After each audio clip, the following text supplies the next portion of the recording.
اس کا نام تھا معبد الخزاعیہ. تو آپ نے سوال کیا ماں جی ہم مسافر ہیں کوئی کھانے کو ملے گا؟ تو نے کہا بیٹا قحط کا زمانہ ہے کچھ بھی نہیں ہے. تو ایک بکری بیمار اور کمزور اور بن بیاہی کھڑی ہوئی تھی. تو آپ نے کہا اس بکری سے دودھ نکال لو. تو اس نے ایسے بڑی حیرت سے دیکھا کہ یہ عرب ہو کہ ایسی بات کر رہا ہے کہ اس بکری سے دودھ نکال لو. تو وہ کہنے لگی یہ تو بن بیاہی ہے, اس کا تو ویسے بھی اس کے جسم پر بوٹی نہیں ہے, اس سے ایک قطرہ بھی کوئی نہیں. کہا ماں جی آپ اجازت دیں. کہا لگا ٹھیک ہے.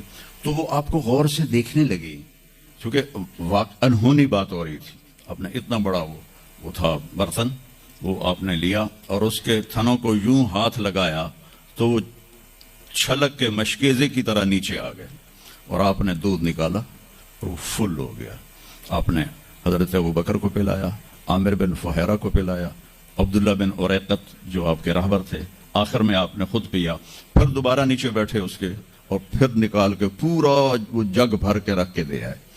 بکری کی عمر ہوتی ہے 7 سال.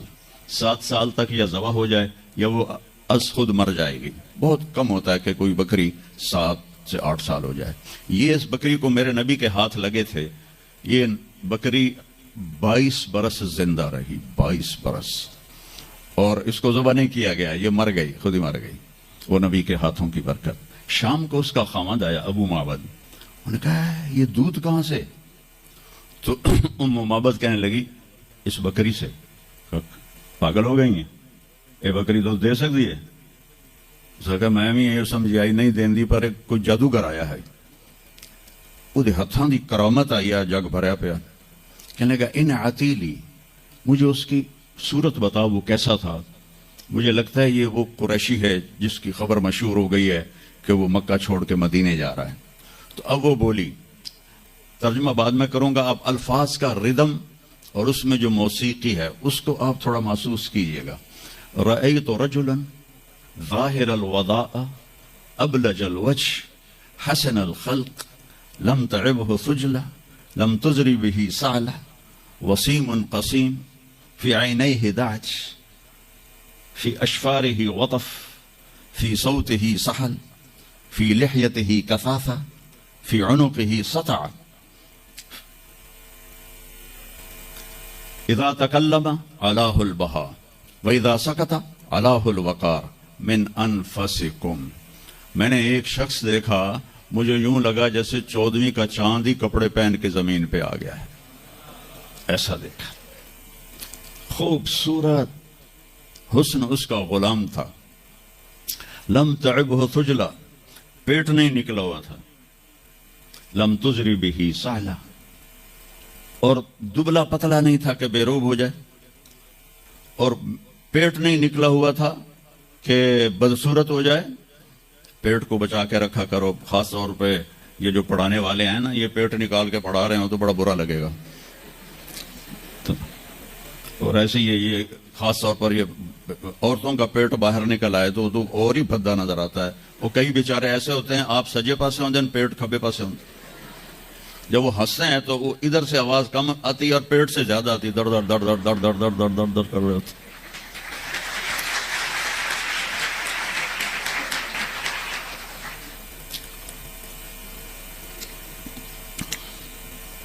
ہمیں اندھا دھند کھانے کی اجازت نہیں ہے. رزق حلال بھی ہو تو میرے نبی نے کہا 1/3 کھانا ڈالو, 1/3 پانی ڈالو اور 1/3 خالی رکھو, ساتھ لو. لیکن ہم تو کھاتے ہیں بھائی سا بھی نہ آوے. تو ہم کھانے کے لیے جی رہے ہیں, جینے کے لیے کھایا جاتا ہے. ہمیں کھانے کا ایک تو حلال حرام بتایا, شراب اور شربت کا فرق بتایا, زنا اور نکاح کا فرق بتایا. ہمارے کلچر میں بوائے فرینڈ گرل فرینڈ کوئی کلچر نہیں ہے, یہ حرام کلچر ہے اور یہ پورے معاشرے کو تباہ و برباد کر دینے والا کلچر ہے. اور جس قوم میں یہ فحاشی پھیل جاتی ہے وہ اللہ کے غضب کا شکار ہو جاتی. تو آپ نے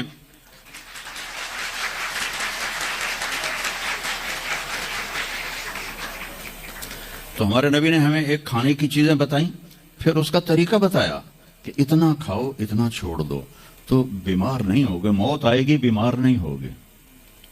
اور خاص طور پر جو آج کی غذائیں ہیں، ادھر وہ ٹن پیک ہاتھ میں ہوتا ہے، ادھر ایک ہاتھ میں برگر ہوتا ہے، برگر نو بھی وڈی جاندے ہیں تے پیک نو بھی پیتی جاندے ہیں۔ وہ اتنی چینی اپنے پیٹ میں ڈال لیتے ہو، یا تو پھر 5 کلومیٹر دوڑا کرو۔ میں تمہارے سامنے بیٹھا ہوں، میرے سامنے اتنے بڑے بڑے دسترخوان سجتے ہیں کہ تم دیکھو تو حیران رہ جاؤ۔ اگر میرا ہاتھ کھلا ہوتا تو انشاءاللہ اے پیٹ ایتھے لگے ہونا سے۔ میں ایک بات کہا کرتا ہوں، پتے کی ہے، پلے باندھ لو۔ غصے کے وقت زبان پہ قابو رکھو تو آپ کی روح صحت مند رہے گی۔ غصے کے وقت زبان پہ قابو رکھو تو آپ کی روحانیت صحت مند رہے گی۔ دسترخوان کے اوپر ہاتھ پہ قابو رکھو تو آپ کی صحت ہمیشہ ٹھیک رہے گی، صحیح رہے گی۔ غصے کے وقت زبان پہ قابو اور دسترخوان کے اوپر ہاتھ پہ قابو، تو انشاءاللہ تقدیر کے فیصلے الگ ہیں، لیکن آدمی بیمار نہیں ہوتا۔ جو اپنی ذات کے لیے 1 گھنٹہ نہیں نکال سکتا، اسے صحت مند رہنے کا کوئی حق نہیں ہے۔ اتنا لگ جانا کہ نہ اپنا ہوش رہے، نہ کھانے کا ہوش رہے، نہ بھی بچوں کا ہوش رہے، یہ میرے نبی نے ہمیں نہیں سکھایا، اعتدال سکھایا۔ تو میں نے ایک شخص دیکھا جیسے 14ویں کا چاند کپڑے پہن کے نیچے اتر آیا ہو، اور 14ویں کے چاند کی طرح چہرہ چمکتا تھا، کلیوں کی طرح روشن تھا، ماتھا بہت خوبصورت چوڑا تھا، سر بہت خوبصورت، سیاہ بڑے بال تھے، اور بھویں بڑی خوبصورت کمان کی طرح۔ یہاں بال نہیں تھے، یہ جگہ صاف تھی۔ یہ ہماری بچیاں یہاں ان کو لیزر کرواتی ہیں، بھائی تو ان کو مٹاؤ یہاں سے، ہائی ہائی بھی کر دیا بھی مٹیں دیا۔ تو میرے نبی خود ایسے آپ کی بھویں یہاں تک آ جاتی تھی، یہاں تک، اور آپ کی آنکھ موٹی تھی اور سیاہ تھی اور سرخ ڈورے تھے اور لمبی تھی، اور آپ کی بھویں قدرتی لمبی تھی، لمبی جیسے یہ بچیاں وہ مصنوعی نہیں لگا لیتی، وہ پتہ بھی لگ جاتا ہے مصنوعی ہے تو کی فائدہ ہویا، تو یا تو پتہ نہ لگنے دو، اور جب دور سے نظر آ جاتا ہے کہ کسی اٹھ دی لے کے آ گئی ہے۔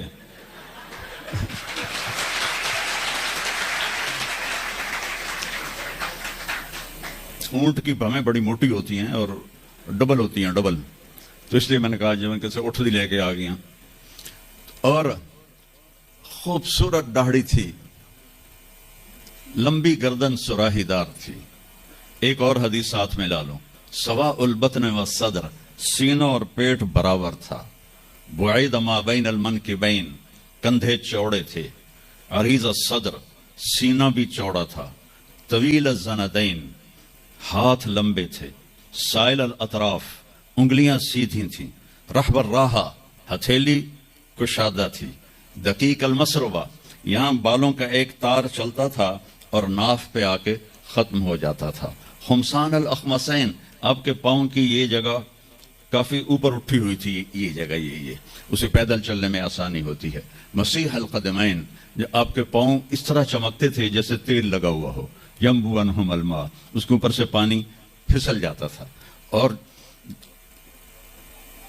اشنب، خوبصورت دانت، براق الثنایا، چمکدار دانت، جب آپ مسکراتے تھے تو آپ کے دانتوں کا نور دیوار پہ پڑتا نظر آتا تھا۔ سبحان اللہ، کیا جب آپ یوں آپ ایسے بیٹھے ہوتے تھے اور یوں دیکھا کرتے تھے، میری طرف دیکھو غور سے، ایسے کر کے نہیں دیکھتے تھے، کیونکہ جب آپ ایسے آنکھ اٹھاتے تھے تو پھر سب روب کی وجہ سے سب کی آنکھیں جھک جاتی تھیں، کسی میں جرت نہیں ہوتی تھی کہ آپ کی آنکھوں میں آنکھیں ڈال کے بات کر سکے، اور اتنے عالی اخلاق تھے، آپ کی عادات تک محفوظ عادات۔ جب آپ حیران ہوتے تھے تو اپنے ہاتھ کو یوں یوں کرتے تھے، ایسے ایسے، جب آپ کسی کو بلاتے تھے تو ایسے کرتے تھے، یوں نہیں کرتے تھے، انگلی کا اشارہ نہیں کرتے تھے، ایسے کرتے تھے۔ آپ کو کوئی ادھر سے بلاتا یا رسول اللہ تو آپ یوں نہیں کرتے تھے، ادھر سے یہ مولوی عتیق مجھے کہے مولانا صاحب تو میں کہوں گا جی فرمائیے، میری اتنی اوقات ہے۔ میرے نبی کو جب ادھر سے کوئی بلاتا یا رسول اللہ اور آپ ایسے بیٹھے ہیں، قربان جاؤں، آپ پورا ایسے مڑتے تھے اور پھر کہتے تھے جی فرمائیے۔ کیا ادھر سے کوئی کہتا یا رسول اللہ پھر آپ ایسے ہوتے تھے؟ جی فرمائیے. وہ کہتا میں نے بات کرنی ہے تو آپ کان یوں لگا دیتے تھے.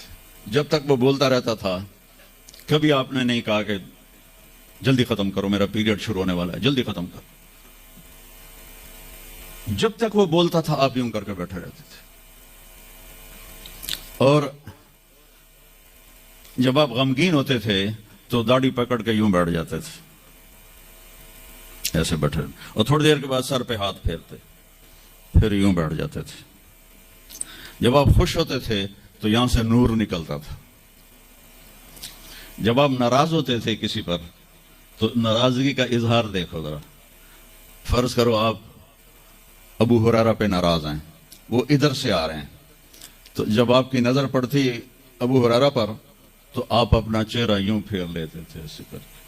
بس اتنی ناراضگی میرے نبی فرماتے تھے. یہاں تو یہ مائیں چھوٹے چھوٹے بچوں کو چھیل کے رکھ دیتی ہیں, اس بیچارے کا بھی فیڈر بھی نہیں چھوٹا ہوتا اور اس کی پٹائی شروع ہو جاتی, اور 3 سال کا بچہ اسکول والوں کو دے کے آ جاتی ہیں. 3 سال کے بچے کو ماں کی گود چاہیے, اسکول نہیں چاہیے. ظلم ہوگا ظلم. اگر آپ 3 سال کے بچے کو اسکول بھیجیں گی ظلم ہوگا. اس لیے اولاد اور ماں باپ میں رابطہ طاقتور نہیں ہے. بہت کم والدین دیکھے جو اولاد سے خوش ہیں, اور اس میں بڑی وجہ والدین خود ہیں کہ جس وقت میں تعلق بننا تھا اس وقت ان کو اسکول میں بھیج دیا. اب مجھے بتاؤ یہ جو میں نے آپ کو چھوٹی چھوٹی باتیں, اچھا آپ مجلس میں چوکڑی مار کے بیٹھتے تھے ایسا, اور ایک آپ کی بے ساختہ حرکت تھی, ہاتھ یہاں ہوتے تھے, میں ذرا اوپر کر کے دکھاتا ہوں, اور آپ یوں کرتے رہتے تھے. یوں سمجھو یہ ہاتھ جھولی میں ہیں اور آپ اس انگوٹھے کو اس ہتھیلی پر ایسے مارتے رہتے تھے, ایسے یہاں ہاتھ رکھ کے ایسے کرتے رہتے تھے. زندگی میں کبھی ممبر سے کسی کا نام لے کر اس کو برا نہیں کہا. زندگی میں کبھی کسی کی عزت کو نہیں اچھالا, کبھی کسی کی کا نام برائی کے ساتھ. عبداللہ بن ابی جیسے کو بھی آپ نے ممبر سے نہیں کہا کہ یہ میرا شدید دشمن ہے اور میرا مخالف ہے اور میرے گھر والوں کو بدنام کر رہا ہے. میرے نبی کی زندگی کی ہر ادا محفوظ ہے تو مجھے اس کو فالو کرنا ہے. یہ تو میں نے آپ کو مختصر بتایا ہے. اب اجوا, سقیہ, برکہ, ورثہ, زمزم, اطلال, اطراف, غیثاء, قمراء, 8 بکریاں تھیں اور 1 بکرا تھا. میں نے آپ کو بکریوں کے نام بھی گنوا کے دے دیے. اسکر اور ثعلب یہ 2 اونٹ تھے. دلدل اور فضہ یہ 2 خچر تھے. عفیر اور یافور یہ 2 گدھے تھے. عزبا, شہبا, جدعا یہ آپ کی اونٹنیاں تھیں. سکب, سبہا, مرتجز, لزاز, تراز, ورد, یاسوب, یعبوب یہ آپ کے گھوڑوں کے نام تھے. تو میرے بچوں, میرے عزیزوں, نبی کا علم سیکھو. سب سے پہلے نبی بتاتا ہے ان ربکم اللہ الذی خلق السماوات والارض فی 6 ایام. اس زمین آسمان کا پیدا کرنے والا اللہ ہے جس نے 6 دن میں زمین آسمان کو بنایا. یہ جواب وہی دے سکتی ہے, سائنسدان نہیں دے سکتا. پھر میرے نبی نے اللہ کا دوسرے انداز میں تعارف کرایا. الم نجعل الارض مہادا, کون ہے اللہ کے سوا جس نے زمین کو بچھایا. والجبال اوتادا, کون ہے جس نے پہاڑوں کو گاڑا اللہ کے سوا. وخلقناکم ازواجا, کون ہے جس نے مرد عورت کو بنایا اللہ کے سوا. وجعلنا نومکم سباتا, کون ہے جو نیند لے کر آیا اللہ کے سوا. وجعلنا اللیل لباسا, کون ہے جو رات کو لایا آرام کے لیے. وجعلنا النہار معاشا, کون ہے جو دن کو لایا کام کے لیے. سب سے بڑا احسان کیا کہ اللہ کا تعارف کروایا. اور سب سے خوبصورت اللہ کا تعارف قرآن کی ایک چھوٹی سی صورت میں ہے, 4 آیات کی صورت میں ہے. قل قرآن میں 332 دفعہ آیا ہے. 332 دفعہ. اور ہر قل کے بعد کوئی اہم بات ہوتی ہے. قل میرے حبیب کہو هو اللہ احد، وہ ایک ہے تنہا اکیلا. ایک کا دو ہو سکتا ہے، 1 2 3، لیکن اکیلے کا دوکیلا کوئی نہیں ہے. قل هو اللہ احد، انہیں کہیے کہ وہ احد ہے، تنہا ہے، اکیلا ہے، زمانے سے پاک ہے، جہان سے پاک ہے، کھانے سے پاک ہے، پینے سے پاک ہے، سونے سے پاک ہے، موت سے پاک ہے، ذوف سے پاک ہے، قدرت میں کامل ہے، ملک میں کامل ہے، ہیبت میں کامل ہے، جلال میں کامل ہے، کبریائی میں کامل ہے، الرحمن الرحیم ہے، الملک القدوس ہے، السلام المؤمن ہے، المؤمن المہیمن ہے، العزیز الجبار ہے، المتکبر ہے، الخالق الباری ہے، الاحد الصمد ہے. کہو میرے نبی اللہ الصمد. صمد کسے کہتے ہیں؟ جو کسی کا محتاج نہ ہو اور سارے اس کے محتاج. لم یلد، کسی کا باپ نہیں ہے. لم یلد، کسی کا باپ نہیں ہے. لم یولد، کسی کا بیٹا نہیں ہے. نہ اس کا کوئی بیٹا ہے، نہ اس کا کوئی باپ ہے. وَلَمْ يَكُنْ لَهُ كُفُوًا أَحَدٌ، اور کوئی اس جیسا ہے ہی نہیں. کوئی ہو تو بتایا جائے کہ وہ کیسا ہے. هُوَ اللَّهُ الَّذِي لَا إِلَٰهَ إِلَّا هُوَ عالم الغیب والشہادة هو الرحمن الرحیم. هو اللہ الذی لا الہ الا هو الملک القدوس السلام المؤمن المہیمن العزیز الجبار المتکبر سبحان اللہ عما یشرکون. هو اللہ الخالق البارئ المصور له الاسماء الحسنى یسبح له ما فی السماوات والارض وهو العزیز الحکیم. میرے نبی نے میرے رب کو بتایا، آپ کے رب کو بتایا کہ ہمارا رب ایسا ہے، ہمارا رب ایسا ہے. پہلا احسان کیا، اللہ کا صحیح تعارف کروایا، اس سے شرک کی جڑوں کو کاٹ دیا. موسیٰ علیہ السلام کی قوم نے پوچھا آپ کا رب سوتا ہے؟ بڑے پٹھے سیدھے سوال کر دے سن. ابھی فرعون کو ڈوبتے دیکھا سامنے، اور فرعون کے لشکر کو ڈوبتے دیکھا. ابھی ان کے پاؤں گیلے تھے، چند قدم چلے تو آگے ایک بستی میں ایک بت تھا جس کی بستی والے پوجا کر رہے تھے. تو کہنے لگے موسیٰ اجعل لنا الہا کما لہم آلہہ. قرآن کی آیت ہے، موسیٰ ایک ایو جا خدا سانو بھی لے دے، اسی میں متھا ٹیکیے. انہوں نے کہا فٹے منہ تہاڈا، وہ ہونے تو تسی ویکھیا کہ کیویں رب نے تہاڈی مدد کیتی ہے، تو ہن پتھر دا بت منگدے پئے ہو میرے کولوں. تو عجیب و غریب سوال کرتے تھے. تو کہنے لگے رب سوتا ہے؟ موسیٰ علیہ السلام نے ان کو ڈانٹ دیا. اللہ تعالیٰ نے کہا نہیں، ایسا کر، رات کو نا 2 پیالے لے کے کھڑے ہو جا پانی کے. خیال کرنا یہ پیالے گرنے نہ پائیں. موسیٰ علیہ السلام بڑے طاقتور ہستی تھے، پیالے لے کے کھڑے ہو گئے. کھڑے کھڑے کھڑے کھڑے اونگ آنے لگی. ایک جھٹکا لگا، سنبھال لیا. دوسرا لگا، سنبھال لیا. تیسرا جھٹکا لگا تو پیالے گر گئے، ٹوٹ گئے، پانی بہہ گیا. کہ موسیٰ سمجھانے کے لیے تھا، اگر تیرا رب بھی سو جائے تو یہ زمین آسمان کے پیالے ایسے ہی ٹوٹ کے بکھر جائیں.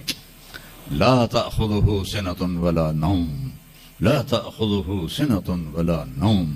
نہ وہ سوتا ہے، نہ وہ اونگتا ہے، نہ وہ کھاتا ہے، نہ وہ پیتا ہے، نہ وہ روتا ہے، نہ وہ حاجت مند ہے، نہ اس کی کوئی عمر گزرتی ہے. وہ ہر قسم کے رنگ و روپ سے پاک ہے، ہر قسم کے زمان و مکان سے پاک ہے، ہر قسم کی حاجات سے پاک ہے.